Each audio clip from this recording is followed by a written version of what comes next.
कौन सोच सकता था कि एक साधारण सा दूध का डिब्बा रे के हाथों में आते ही जेल तोड़ने का सबसे बड़ा हथियार बन जाएगा। लेकिन जैसे ही रे ने उस डिब्बे को फाड़ा, उसमें से एक पतली चमकदार प्लास्टिक की शीट बाहर निकली। मौका मिलते ही उसने उस शीट को जेल के गेट पर लगे पासवर्ड लॉक के ऊपर सावधानी से चिपका दिया। जब गार्ड ने पासवर्ड टाइप किया तो उसकी उंगलियों के निशान उस शीट पर साफ छप गए। रे ने एलिमिनेशन मेथड का इस्तेमाल करते हुए जल्द ही सही पासवर्ड का कॉम्बिनेशन ढूंढ निकाला। लेकिन असली चुनौती अभी बाकी थी। गेट के बाहर हाथ कैसे पहुंचाया जाए। रे ने टॉयलेट पेपर को पानी में भिगोकर छोटी छोटी गोलियां बनाई और उनमें टूथपेस्ट मिलाकर एक चिपचिपा मिश्रण तैयार किया। फिर एक बड़े कागज की शीट में इन्हें लपेटकर उसने एक अनोखा चिपचिपा हथियार बनाया। लेकिन यह सब करने के लिए उसे कैमरे की नजरों से बचना था। रे ने पहले ही गार्ड की दिनचर्या का बारीकी से अध्ययन कर लिया था। हर बार जब गार्ड उसे सेल में बंद करके जाता, वह बाहर सिगरेट पीने और समय बिताने के लिए चला जाता। इस दौरान मॉनिटरिंग रूम 7 मिनट के लिए खाली रहता था। यही रे का सबसे बड़ा मौका था। रे जानता था कि जेल से भागने के लिए 3 चीजें जरूरी हैं। पहला, गार्ड्स की रूटीन की पूरी जानकारी। दूसरा,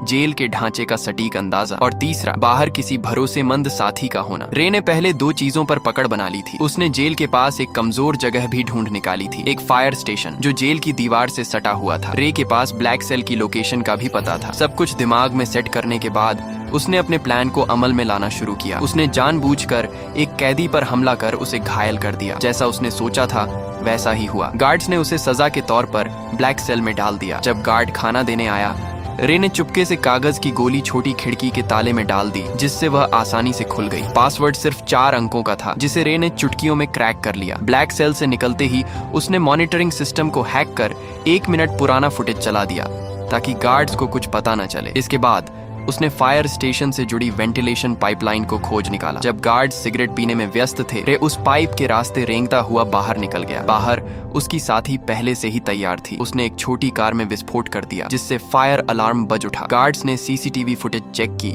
लेकिन सब कुछ सामान्य दिखा। इस बीच रे फायर स्टेशन में दाखिल हो चुका था। उसने जल्दी से एक फायर फाइटर की वर्दी चुराई और फायर ट्रक के नीचे छुप गया। अफरा तफरी का फायदा उठाकर वह ट्रक के साथ घटनास्थल तक पहुंचा और वहां से अपनी साथी की गाड़ी में बैठकर साफ बच निकला। यह रे की 14वीं जेल ब्रेक थी, जहां यह खुलासा होता है कि वह कोई नॉर्मल अपराधी नहीं था। उसका असली काम जेलों की सिक्योरिटी सिस्टम को टेस्ट करना था। असल में वह एक सिक्योरिटी कंपनी का ओनर था, जिसकी वजह से वह नकली कैदी बनकर जेलों में घुसता और अपनी काबिलियत से बाहर निकलकर यह प्रूफ करता था कि जेल की सिक्योरिटी सिस्टम में सुधार की जरूरत है या नहीं। वह इतनी जेलों से भाग चुका था कि लोग कहने लगे कि यह बंदा किसी भी जेल को एस्केप कर सकता है। एक दिन सीआईए के लोग उसके पास आए और कहा कि उसे एक बहुत कड़ी और खुफिया जेल में जाना होगा, जिसका नाम या लोकेशन किसी को बताने का आर्डर नहीं था। यह मिशन बहुत खतरनाक था। बावजूद इसके रे मान गया, क्योंकि उसे लाखों डॉलर का यह ऑफर वर्थ हिट लगा। कौन जानता था कि पैसा सच में इंसान से कुछ भी करवा सकता है। उन्होंने रे को एक नई पहचान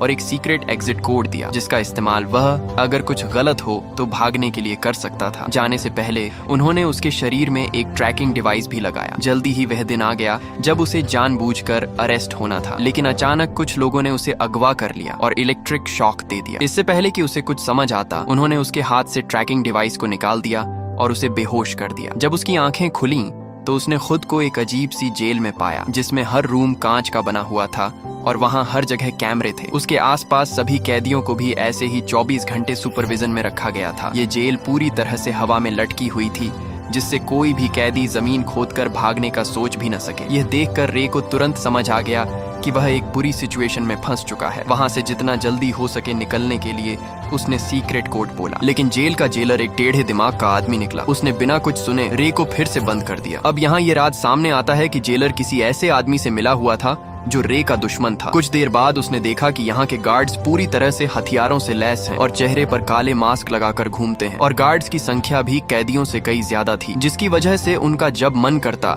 वे किसी को भी मारने या पीटने लग जाते। वहीं कैदियों को टॉर्चर करने के लिए एक भयानक कमरा बनाया गया था, जहां अंदर जाते ही तेज रोशनी से आंखें चकाचौंध हो जाती थीं। इसके अलावा वहां का तापमान भी बहुत ज्यादा था, लेकिन इसके बावजूद दर्द को सहते हुए रे जैसे तैसे पूरे कमरे की जांच पड़ताल करने लगा। तभी मुआयना करते हुए उसकी नजर फर्श पर स्टील प्लेट से जुड़ी कील पर पड़ी। उसी मोमेंट उसके दिमाग में एक आइडिया आया। बाहर निकलने के बाद उसने प्लान बनाना शुरू कर दिया। अब जेल से बाहर निकलने के लिए उसे किसी की सख्त जरूरत थी। जैसे ही उसने अपनी पहचान बनानी शुरू की, तभी टाइसन नाम का एक आदमी उससे दोस्ती करने आ गया। उसकी आंखों में अलग ही चमक थी। उसने सीधे पूछा, क्या चाहिए तुझे? रे ने भी कुछ नहीं छुपाया और सीधा कहा, मुझे एक चमकदार आयरन शीट चाहिए जो रोशनी को रिफ्लेक्ट करे, और अगर तुम मुझे यह लाकर देते हो तो हमारी दोस्ती पक्की समझो। इस पर टाइसन भी राजी हो गया। इसके बाद वह सीधा जेलर के पास पहुंच गया और उसे उल्टा सीधा कहने लगा, जिससे टेढ़े दिमाग का जेलर गुस्से में आकर उसे वाटर टॉर्चर देने लगा। हालांकि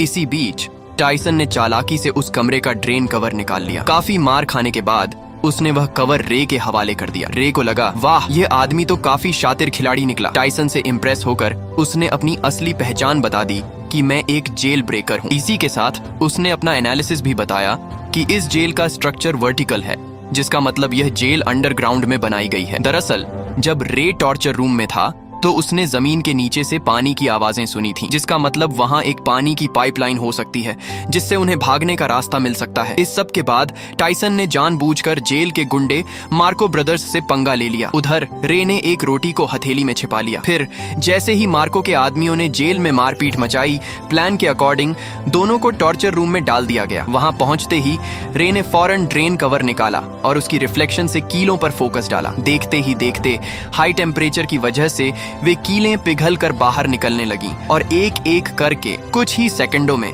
उसने सभी को निकाल लिया। फिर उसने रोटी का टुकड़ा मुंह में डालकर टाइसन को इशारा किया ताकि वह गार्ड का ध्यान अपनी तरफ खींचे। इसके बाद टाइसन ने अपना काम शुरू कर दिया, जिससे जेलर का ध्यान उसकी तरफ चला गया। वहीं रे ने तुरंत गीली रोटी को सीसीटीवी कैमरे पर चिपका दिया ताकि अंदर की फुटेज न दिखे। फिर वह फ्लोर से नीचे उतर गया और पाइपलाइन में चढ़ते हुए आगे बढ़ने लगा, लेकिन बदकिस्मती से रास्ते में गलती से एक तार टूट गया, जिससे पानी बाहर आने लगा। आखिरकार जब वह ऊपर पहुंचा तो उसके पैरों तले जमीन खिसक गई, क्योंकि यह जेल जमीन के नीचे नहीं बल्कि समुद्र के बीचों बीच पानी की एक विशालकाय शिप में थी, जहां से भाग पाना नामुमकिन था। इस बीच पानी लीक होकर जेल के अंदर भरने लगा, जिसकी वजह से टॉर्चर रूम के कैदियों को रिहा कर दिया गया। खुशकिस्मती से रे गार्ड्स की नजरों से छिपकर समय पर वापस आकर बच गया। हालांकि दूसरी ओर एक नई मुसीबत उसका इंतजार कर रही थी। दरअसल जेलर को फर्श पर छोड़ी गई कीलें मिल गईं, जिससे वह समझ गया कि रे ने जेल तोड़ने की कोशिश की है। उसके बाद उसने फौरन एक आदमी को कॉल लगाया, जहां यह राज खुला कि रे को इस जेल में फंसाने वाला कोई और नहीं बल्कि उसका बिजनेस पार्टनर लेस्टर निकला, जिसने कंपनी के लालच में आकर यह साजिश रची थी। अब अगले दिन किसे पता था कि रे के ऊपर टॉर्चर के बादल मंडराने लगेंगे। जब जब वह सोने की कोशिश करता, गार्ड्स उसे जगा देते और इसका फायदा उठाकर वह उसे खूब मारते पीटते भी थे। ऐसे ही कई दिन बीत गए। रे पूरा दिन बेहोशी और थकान में रहता। आखिरकार उसकी हालत देखकर गार्ड्स उसे रोज मेडिकल रूम ले जाने लगे। कितने जख्म, कितनी दर्दनाक यादें, कितनी टूटी उम्मीदें। फिर भी वह अपनी लड़ाई लड़ता रहा। डॉक्टर भी उसे देखकर दंग हो जाता था। कुछ दिनों के बाद टॉर्चर का सिलसिला खत्म हो गया और उसने फिर से प्लान बनाना शुरू कर दिया। दरअसल खाना खाने के बहाने वह टेबल के नीचे चोरी छिपे एक डायरेक्शन बताने वाली डिवाइस बनाने लगा। इसी दौरान उसने मार्को से मिलकर उसे अपनी टीम में शामिल कर लिया, जिसके बाद तीनों ने मिलकर एक ताबड़तोड़ प्लान बनाया। प्लान के हिसाब से मार्को भाई ने जेलर से झूठ बोला कि मेरे पास खुफिया जानकारी है जो मुझे डेक पर जाकर पहुंचानी है। यह सुनते ही जेलर ने उसे डेक पर जाने की परमिशन दे दी। अब वहां पहुंचते ही मार्को ने डायरेक्शन डिटेक्टर से मेजर करना शुरू कर दिया, मगर रे के लिए इतना काफी नहीं था। उसने नोटिस किया कि फ्लश करते वक्त पानी घड़ी की उल्टी दिशा में घूम रहा था। अब सारे डाटा को एनालिसिस करने के बाद उसने कंक्लूड किया कि वह अभी नॉर्दर्न हेमिस्फेयर में है। फिर एक नए आए कैदी से पूछने पर पता चला कि अभी नवंबर का महीना चल रहा है। इसके बाद रे ने अपने बॉडी टेम्परेचर को ध्यान में रखकर अनुमान लगाया कि वहां का तापमान जरूर मोरक्को तट के आसपास का होगा। इतनी मशक्कत के बाद आखिरकार अंत में जाकर उन्होंने क्लियर लोकेशन का पता लगा ही लिया। हालांकि लोकेशन पता होने के बावजूद वे वहां से निकलते भी तो कैसे? तभी टाइसन ने कहा कि अगर हम किसी तरह से बाहर मौजूद मेरे आदमियों तक मैसेज भेज सकें तो हमें यहाँ से निकलने से किसी का बाप भी नहीं रोक सकता। उसकी बातें सुनकर रे को लगा कि इस जेल का डॉक्टर शायद उसकी मदद कर सकता है। उसके बाद उन्होंने एक प्लान बनाया जिसके अकॉर्डिंग टाइसन ने जानबूझकर रे पर हमला कर दिया, जिससे वह डॉक्टर के पास जा सके। ऐसे ही कई दिनों तक रे बीमार होने का नाटक करके रोजाना डॉक्टर के पास जाने लगा। डॉक्टर को भी रे का दर्द बर्दाश्त नहीं हुआ और वह उसकी मदद करने के लिए राजी हो गया। अब यहाँ यह खुलासा होता है कि दरअसल डॉक्टर भी यहाँ उम्र कैद की सजा काट रहा था, इसलिए उसने रे को उसके परिवार से मिलाने का वादा किया, जिसके बाद उसने गुप्त रूप से रे का मैसेज टाइसन के आदमियों को भेज दिया। सारी तैयारी हो चुकी थी। तभी रात को जेलर ने देखा कि रे दीवार पर कुछ टैप कर रहा है। असल में यह मोर्स कोड था और जब जेलर ने इसे डिकोड किया तो लिखा मिला कि कल सुबह सी ब्लॉक में दंगा होने वाला है। यह देखकर जेलर के पसीने छूटने लगे। उसने तुरंत सी ब्लॉक में 3 गुना सिक्योरिटी बढ़ा दी। अब उसे कौन बताए कि यह तो रे का मास्टर स्ट्रोक था। असली दंगा तो उसके अपने ब्लॉक में होने वाला था, जहां सिर्फ 2 गार्ड्स ही बचे थे। अब जल्दी ही अगली सुबह 2 गैंग्स आपस में भिड़ जाते हैं। इस हंगामे का फायदा उठाकर रे, टाइसन और मार्को वहां से भाग निकलते हैं। तभी भागते भागते रे कैमरे के सामने आकर जेलर को चिढ़ाता है। गुस्से में आकर जेलर सभी गेट्स को बंद करवा देता है। फिर तीनों पाइपलाइन के रास्ते से जेल की छत की तरफ चढ़ते हैं। जब वे डेक के बिल्कुल पास पहुंचते हैं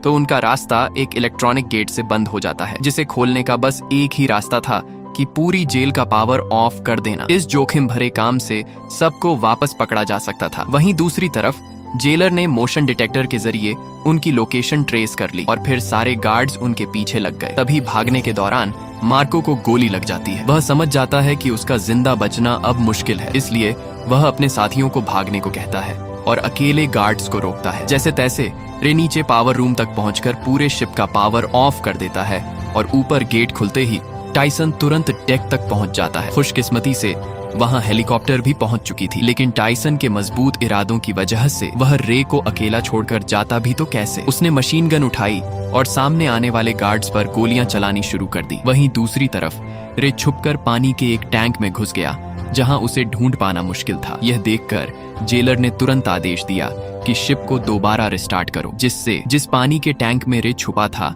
वह अपने आप फ्लश होने लगा, जिससे रे फौरन समुद्र में जा गिरा। रे का दिमाग देखकर जेलर के तो होश ही उड़ गए। वहीं इधर टाइसन ने एक बंदूक उसकी तरफ फेंकी। रे ने तुरंत कैच किया और कुछ गोलियां फायर कर दी, जिससे जेलर के पीछे रखे तेल के ड्रम फट गए। इसी के साथ जेलर की वही मौत हो गई। अब सब कुछ शांत हो गया और वे दोनों अफ्रीकन तट पर पहुंच गए। अचानक सामने से एक गाड़ी आई, जिसमें से एक लड़की उतरी। वह लड़की और कोई नहीं बल्कि जेसिका निकली, जिसने रे को यह मिशन का ऑफर दिया था। तब रे को पूरी बात समझ आई। ये सारा प्लान टाइसन की बेटी का था। दरअसल जेसिका ने अपने पिता को बचाने के लिए उसे जेल में भिजवाया था और रे की चालाकी से उसे बाहर भी निकलवा लिया। आखिरकार रे के चेहरे पर एक प्यारी सी मुस्कान खिल उठी और ऐसे ही संघर्ष और हार न मानने के जज्बे से वे लोग अपने परिवार से वापस मिल सके। यही मुलाकात इस खूबसूरत फिल्म का अंत बन गई। तो दोस्तों, आशा है आपको कड़ी मेहनत और उम्मीद से भरी ये मूवी पसंद आई होगी। अगर पसंद आई है तो प्लीज नीचे आ रही इन वीडियोस को भी जरूर देखें और वीडियो को लाइक करके चैनल को सब्सक्राइब कर लें, जिससे आपको और भी मूवीज देखने मिल सकें।